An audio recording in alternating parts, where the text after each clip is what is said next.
Hyvää iltaa. Minun nimeni on Antti Ruunala ja jatkamme Eenien tarinan 5. osan parissa. Kultainen oksa. Viimeinenkin troijalaisten laivasto purjehti näköetäisyydellä maasta ja tavoitti Italian rannikon Kuumaen lähellä. Seikkailujen ja vaikeuksien vuosien jälkeen troijalaiset olivat saapuneet toiveittensa ja unelmiensa maahan. Laivat ankkuroitiin ja ihmiset astuivat maihin innokkaina ja jännittyneinä aloittamaan leirin rakentamisen. Enees ja Akhates matkasivat sisämaahan kiiveten läheiselle Kukkolalle tarkastelemaan seutua. Kukkulalta he löysivät Apollonin pyhäkön ja Dianalle omistetun pyhän lehdon. Tarun mukaan temppelin oli rakentanut arkkitehti nimeltä Daidalos. Kreetan kuningas oli kauan sitten antanut hänelle tehtäväksi rakentaa sokkelon, labyrintin, vankilaksi Minotaurus-hirviöllä. Daidaloksen avulla kreikkalainen sankari Theseus tappoi hirviön ja rangaistakseen Daidalossa tämän osuudesta seikkailuun kuningas lukitsi hänet ja hänen poikansa Ikaroksen labyrinttiin. Daidalos oli kuitenkin suuri keksijä. Hän onnistui rakentamaan 2 siipiparia ja hän sekä Ikaros lensivät vankilastaan suunnistaen meren ylitse Italiaa kohti. Ikaros ei koskaan päässyt perille. Ylimielisenä hän lensi liian lähelle aurinkoa ja hänen siipiään koossa pitänyt vaha suli. Siipien hajotessa Ikaros vajosi mereen ja hukkui. Daidalos lensi turvallisesti ja laskeutui maahan Kumaessa. Hänen rakentamansa temppeliä koristivat veistokset, jotka esittivät Theseuksen ja Minotauruksen koko tarinan, ja ne kiehtoivat Eenestä niin paljon, että hän ei huomannut ruohikon poikki lähestyvää hahmoa. Tulija oli Apollonin ja Dianan papitar, Sibylla, jonka Apollonin innoittamana julisti Jumalan ennustuksia ja tulkitsi hänen viestinsä ihmisille. Sinun ei pitäisi seistä täällä katselemassa kuvia, Eenes troijalainen, hän sanoi vihaisesti. On riittejä, jotka pitää suorittaa. Jumalia on kunnioitettava. Seuraa minua. Eenes ja Akhates seurasivat häntä Kukkulan kyljessä olevaan luolaan, jossa oli 100 aukkoa. Näiden reikien lävitse Sibylla vastasi niille, jotka kyselivät häneltä tulevaisuudestaan. Hänen saapuessaan luolan sisäänkäynnin luokse Sibylla huusi äkillisessä hurmiossa. Apollon on täällä, minä tunnen hänet, rukoile nyt, kysy kohtaloasi. Sibyllan ulkomuoto oli muuttunut äkisti, hän oli kalpea, hänen pitkät hiuksensa olivat nousseet pystyyn ja hän vapisi ja huohotti. Troijalaiset olivat peloissaan, mutta Eenes keräsi rohkeutensa ja lausui rukoillen Jumalalle. Jumalani Apollon, loppukoon Troijan huonon onni täällä. Anna meidän jäljellä olevien troijalaisten säästyä, jossa on jumalainen tahtosi. Anna meille koti tässä maassa ja valtakunta, jonka periminen on kohtalomme. Luolan sisällä Sibylla taas vapisi ja sätkyi, kun Apollon valtasi hänet pakottaen hänet julistamaan Apollonin tahtoa. Sadoista aukoista tulvi Sibyllan villitsi kaikuva ääni. Seikkailunne merellä ovat ohitse. Sinusta tulee voimakas Laviniumissa, mutta sitä ennen on sinun käytävä kammottavia sotia. Jopa Tiiberijoki täyttyy verestä. Mahdollisuutesi näyttävät heikoilta, mutta älä luovu kamppailusta. Saat apua odottamattomalta taholta, kreikkalaisesta kaupungista. Sen jälkeen Sibylla lausui outoja arvoituksia, joita troijalaiset eivät ymmärtäneet. Lopulta hän vaikeni. Silloin Eenes kysyi, kuinka hän voisi käydä kuolleiden valtakunnassa, sillä hän oli kuullut, että lähistöllä sijaitsi sinne johtava sisäänkäynti. Kaipaan nähdä isäni, hän sanoi, ja puhua hänen kanssaan kasvotusten. Tiedän, että sinä voit vaikuttaa Hekateeseen, pimeän jumalattareen. Voit varmaan näyttää minulle reitin. Toisetkin ovat käyneet siellä ja palanneet. Jälleen Sibyllan ääni kaikui luolasta. Jumalattaren poika, ole varoitettu. Reitti on helppo, sillä sen valtakunnan portit ovat aina auki. Vaikeinta on palata päivänvalon maailmaan ja vain harvat ovat aikojen kuluessa pystyneet siihen. Mutta jos olet päättänyt yrittää, minä neuvon sinua. Enes kuunteli innokkaasti, kun papitarkka kertoi hänelle kultaisesta oksasta, joka oli kätketty syvälle metsään.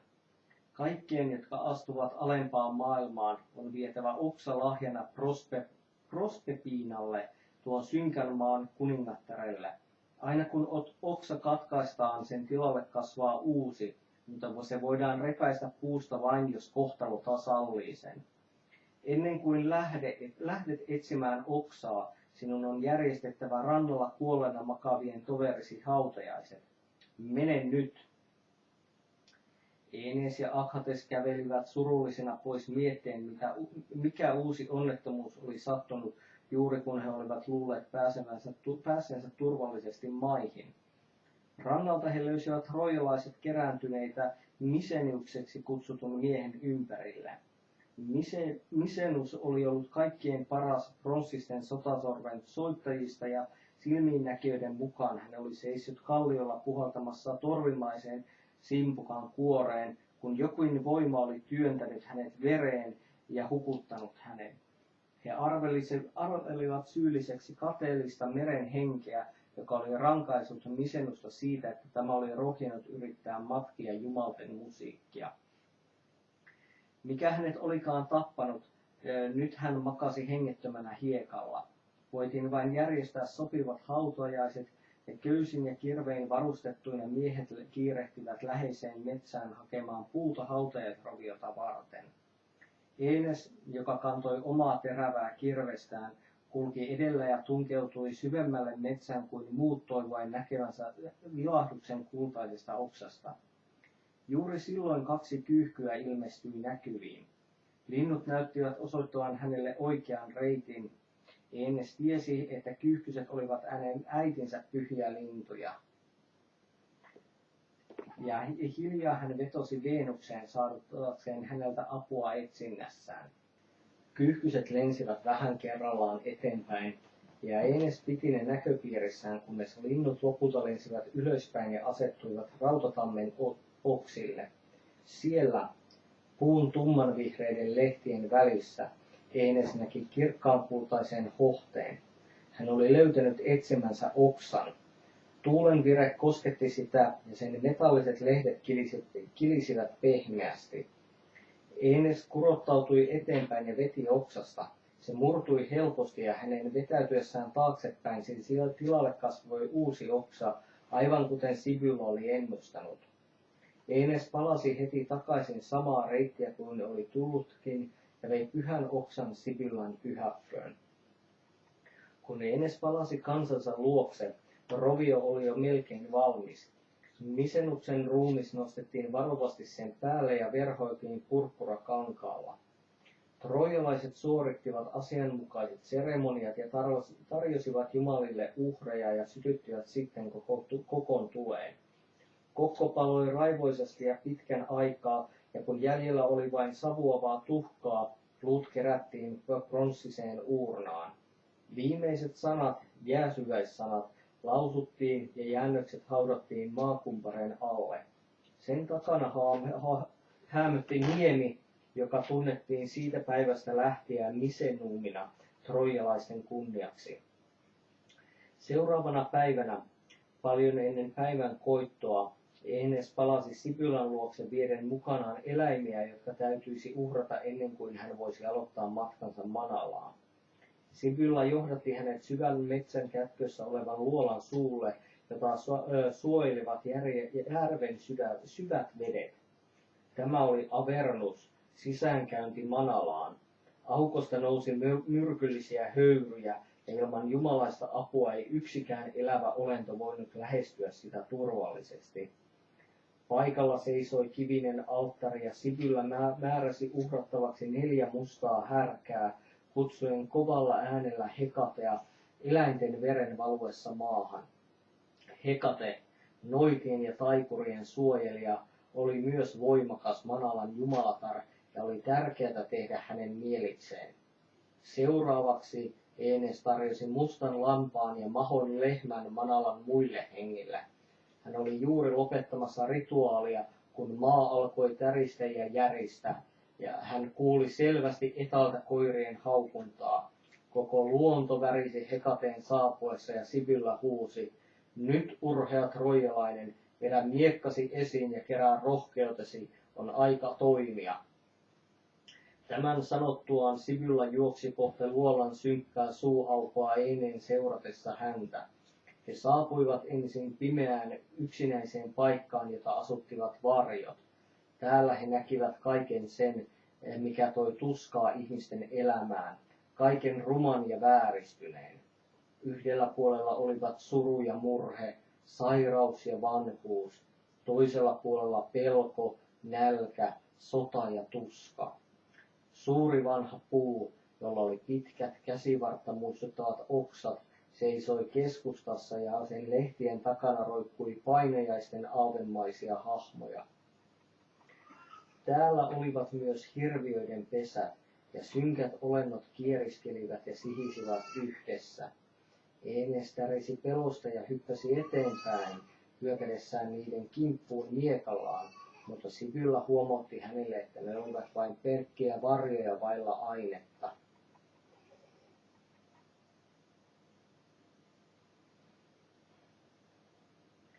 Vähän matkan päässä he saapuivat Manalan rajoja kiehuvien mutaisten vesien ja surun ja valituksen, Akheronin ja Kokytuksen jokien äärelle.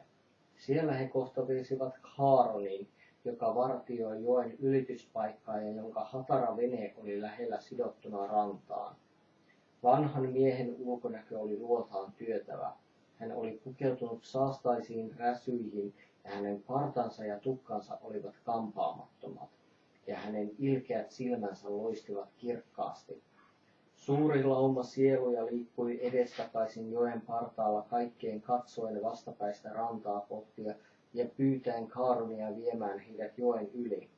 Osan lauttori hyväksyi matkustajikseen, mutta jotkut hän työnsi vihaisesti takaisin. Näky hämmästytti Enestä ja pyysi oppaaltaan selitystä. Chaaron hyväksyy vain ne, joiden luut on haudattu kunnolla, hän sanoi. Nämä avuttomina odottavat sielut ovat hautaamattomia kuolleita, ja heidän on pysyttävä täällä 100 vuoden ajan ennen kuin Chaaron voi viedä heidät joen yli. Enes seisoi ja mietiskeli tuntien syvää surua noiden vangittujen onnettomien sielujen vuoksi. Katsellessaan heitä, hän näki myös joitain tuntemiaan hahmoja, hänen oman laivastonsa mereen hukkuneita miehiä ja myös vanhan ystävänsä Palinuuruksen, joka häämötti varjoissa. Sibylla kehotti Aenesta siirtymään lähemmäs joen rantaa, mutta lauttori näki heidän tulevan ja huusi vihaisena haasteen. Pysykää siellä, älkää tulko lähemmäksi, vaan kertokaa minulle mitä haluatte. Vain hengillä on lupa kulkea täällä, joten paljastakaa keitä olette. Sibylla vastasi hänellä, älä pelkää, sillä me emme tarkoita pahaa. Tämä on troijalainen Enes, hyvä mies ja peloton taistelija. Hän tulee vain vierailemaan täällä siunattujen kanssa asuvan isänsä luona. Chaaron katseli heitä edelleen vihaisesti, eivätkä Sibyllan sanat olleet tehneet hänen minkäänlaista vaikutusta. Sitten Sibylla otti kultaisen oksan esiin viittansa alta, ja heti paikalla Chaaron johdatti heidät lauttansa juokseen. Hatara alus ei ollut tottunut kuljettamaan eläviä olentoja, ja se narisi hälyttävästi heidän taittaessaan matkaa samalla kun mutainen vesi nousi lautan pohjan lävitse. Heidän saavutettuaan rannan Sibylla sitoi kultaisen oksaan Eneelle. Päästyään joen ylitse he kohtasivat uuden kammottavan vaaran, kolmipäisen hirviön Kerberoksen. Se kyyristeli haukkuen valtavassa luolassa, eikä sallinut matkalaisten kulkea ohitseen. Sibylla oli taas kerran valmistautunut tilannetta varten, ja hän heitti olennolle huumatun hunajakakun, jonka se söi nälkäisesti. Kakku alkoi pian vaikuttaa, sillä hirviö lysähti kokoon ja nukahti, sallien heidän kulkea turvallisesti eteenpäin. Säälittävän itkemisen ja valituksen ääniä kantautui Eenen ja Sibyllan korviin, kun he jatkoivat matkaa. Äänet olivat peräisin äkisti kuolleiden lapsien ja vauvojen hengistä. Niiden vierellä majailivat väärästä syytteestä kuolemaan tuomittujen henget, kun taas hieman kauempana olivat ne, jotka olivat vihanneet elämää ja tappaneet itsensä. Tuonnempana matkalaiset löysivät surun kentät, joilla kasvoi myrttylehtoja ja joissa kummittelivat ne, jotka rakkauden tuskat olivat ajaneet kuolemaan. Täällä Enes näki varjojen joukossa hyvin tuntemansa hahmon, surullisen kuningattaren, joka oli rakastanut häntä niin intohimoisesti. Kaikki Eneen hellät tunteet Didoa kohtaan palasivat ja hän puhui pehmeästi kuningattarelle. Dido parka, ajoinko minä sinut tähän?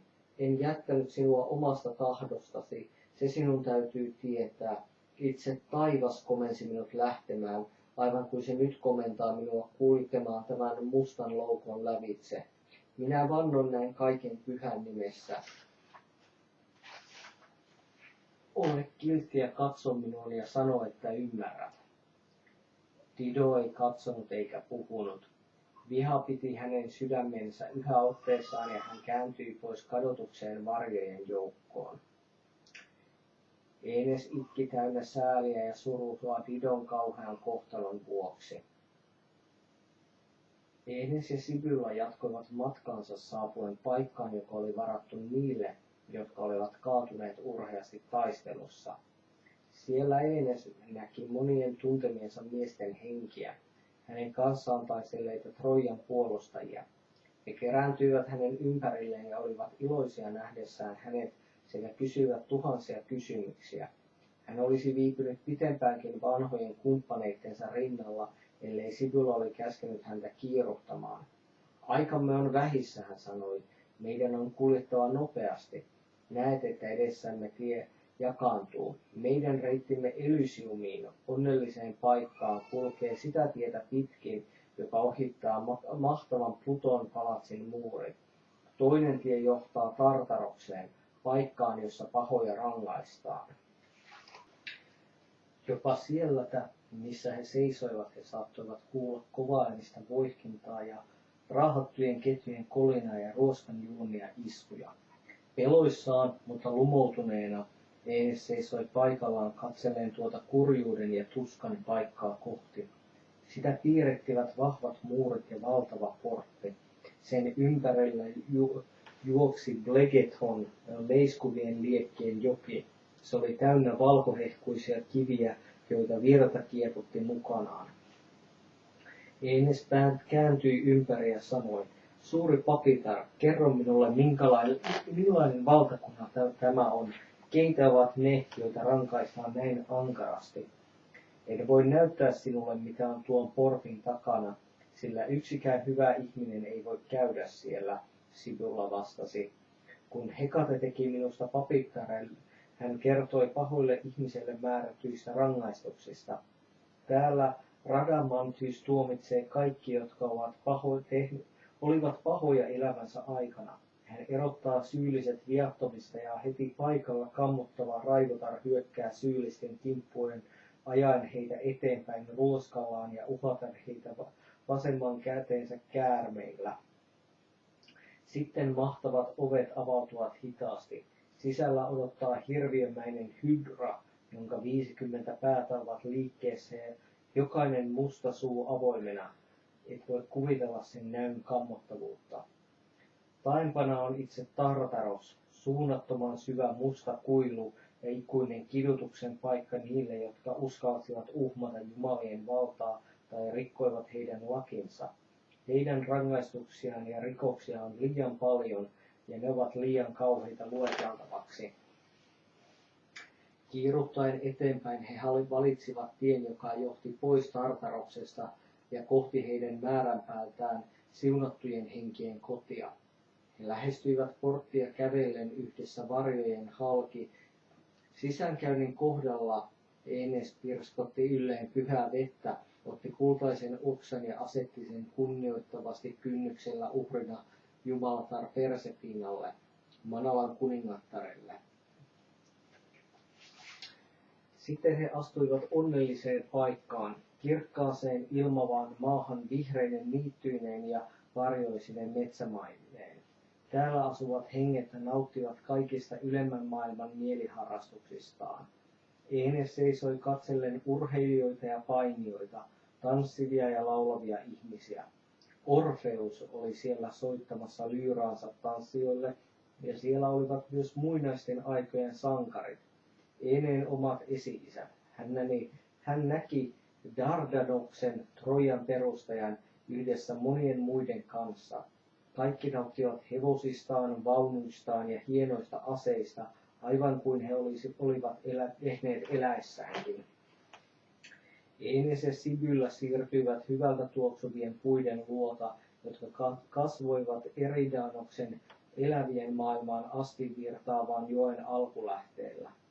Tänne olivat kerääntyneet ne, jotka olivat eläneet nuhteettomasti, ja ne, jotka olivat antaneet paljon parantaakseen muiden elämää. Tulokkaat nähdessään he kerääntyivät yhdeksi joukoksi, ja Sibylla kysyi heiltä, mistä Anchises löytyisi. Ohjeita oli helppo seurata. Heidän täytyi laskeutua jyrkkää kukkulan rinnettä alavasemmalle maalle, joka hohti taivaallista valoa. Siellä he näkivät edessään Anchisen seisovan ajatuksinsa vajonneena ruohoa kasvavassa laaksossa. Äkkiä hän nosti päätään ja näki Eneen kävelevän kohti. Anchises riemuitsi suuresti nähdessään poikansa ja huudahti kyyneltensä lävitse. Viimeinkin sinä olet siinä. Tiesin, että tulisit. Huolimatta vaikeuksistasi ja vaaroista, anna minun katsoa sinua ja kuulla, mitä sinun puhuvan minulle. Eneen kasvot olivat kyynelten kastelemat. Hän halusi syleillä isänsä, mutta se oli mahdotonta henkien valtakunnassa. Sen sijaan hän katsoi Anchisesta ja sanoi, juuri sinä ilmestyit minulle niin usein, juuri sinä sait minut vaeltamaan tähän paikkaan, minun oli tultava.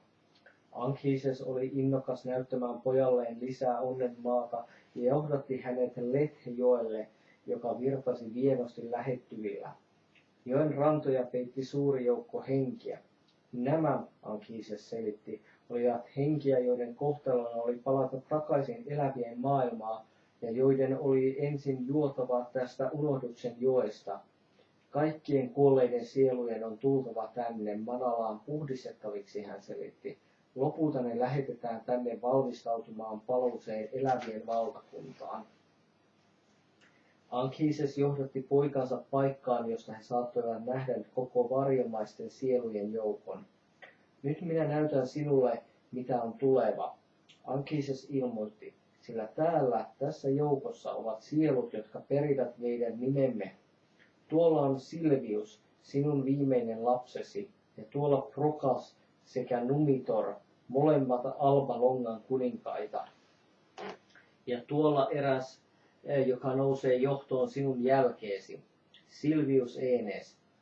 He ovat hienoja nuoria miehiä, ja sinunkin on myönnettävä. Nyt sinun on tavattava eräs toinen, sillä hän on 2 sulkaköyhtöllä varustetussa kypärässään. Hän on suuri Romulus, Marsin poika. Hän perustaa suuren Rooman, joka tulee hallitsemaan koko maailmaa. Katso nyt noita ihmisiä tuolla, he ovat kaikki sinun sukuasi.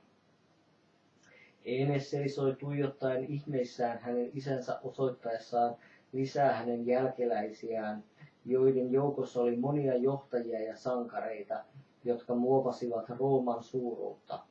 Heidän joukossaan oli Augustus Caesar, jonka kohtalona oli hallita ja laajentaa mahtavaa keisarikuntaa. Ennen katsellessa tätä loputonta kulkuetta hänen isänsä ennusti monia Rooman historian tapahtumia, antaen Eneelle toivoa tulevaisuudesta. Anchises puhui lisäksi huolentäyteisistä ajoista, jotka odottivat Enestä, ja siitä, miten kaikki vaikeat tilanteet voitaisiin ratkaista. Aivan liian pian tuli hetki, jolloin heidän piti erota toisistaan. Yhä puhuen Anchises johdatti poikansa ja Sibyllan unen norsunluiselle portille ja lähetti heidät sen lävitse takaisin elävien maailmaan.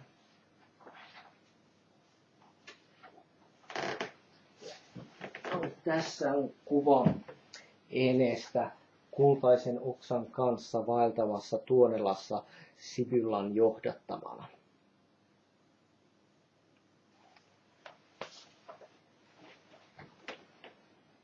Näin päättyi 5. osa Eneen tarinaa.